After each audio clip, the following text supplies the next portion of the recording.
Ratusan orang ditangkap pihak berwenang ketika demo menentang wajib militer dalam mobilisasi parsial Rusia berlanjut di seluruh negeri.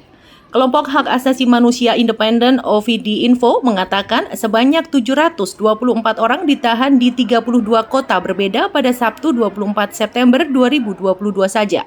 Aksi demo yang meluas pecah sejak Presiden Rusia, Vladimir Putin, mengumumkan rencana merekrut 300.000 orang untuk berperang di Ukraina melalui skema mobilisasi parsial. Langkah Putin untuk merekrut warga sipil menjadi wajib militer memicu protes skala besar di daerah perkotaan. Awal pekan ini lebih dari 1.000 orang ditahan. Di Moskwa, kantor berita AFP melaporkan seorang demonstran berteriak "Kami bukan umpan meriam" saat dia ditangkap oleh petugas. Sedangkan di Saint Petersburg, kota kedua Rusia, seorang pria mengatakan kepada wartawan ia tidak ingin berperang demi Putin. Beberapa dari mereka yang ditangkap pada Sabtu mengaku bahwa mereka menerima dokumen dan diperintahkan melapor ke pusat perekrutan saat ditahan oleh petugas keamanan. Kremlin membela praktik itu awal pekan ini dengan mengatakan langkah itu tidak melanggar hukum sebagaimana dilansir dari BBC. Putin menandatangani dekret baru pada Sabtu yang menjatuhkan hukuman hingga 10 tahun penjara bagi setiap tentara yang tertangkap menyerahkan diri, berusaha meninggalkan militer atau menolak untuk berperang. Presiden juga menandatangani perintah pemberian kewarganegaraan Rusia kepada setiap warga negara asing yang mendaftar untuk berdinas selama 1 tahun di militer negara itu. Menurut beberapa pengamat, dekret tersebut menunjukkan betapa parahnya kekurangan pasukan Rusia.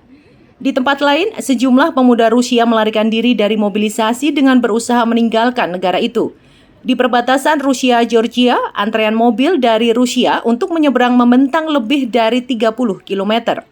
Pejabat lokal Rusia mengakui ada gelombang besar mobil yang mencoba menyeberang dengan hampir 2.500 kendaraan menunggu di satu pos pemeriksaan.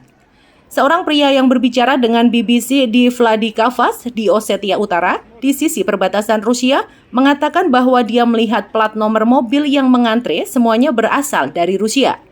Sementara itu, Finlandia juga mengalami peningkatan tajam dalam jumlah orang Rusia yang ingin memasuki negara tersebut. Juru bicara penjaga perbatasan Finlandia, Matti Pitkaniti, mengatakan jumlah orang Rusia yang tiba meningkat lebih dari 2 kali lipat sejak pekan lalu. Pada Jumat 23 September 2022, pemerintah Finlandia mengumumkan rencana untuk menghentikan turis Rusia memasuki negara itu. Beberapa negara tetangga Rusia juga mengesampingkan menawarkan suaka kepada warga Rusia yang berusaha menghindari wajib militer. Pada Jumat, Kremlin mengungkapkan daftar pekerja yang terbebas dari wajib militer. Mereka adalah pekerja IT, bankir, dan jurnalis yang bekerja untuk media pemerintah. Tetapi beberapa orang meragukan hal itu. Selain itu, laporan muncul tentang pria Rusia yang tidak memenuhi kriteria yang dipanggil oleh petugas perekrutan lokal.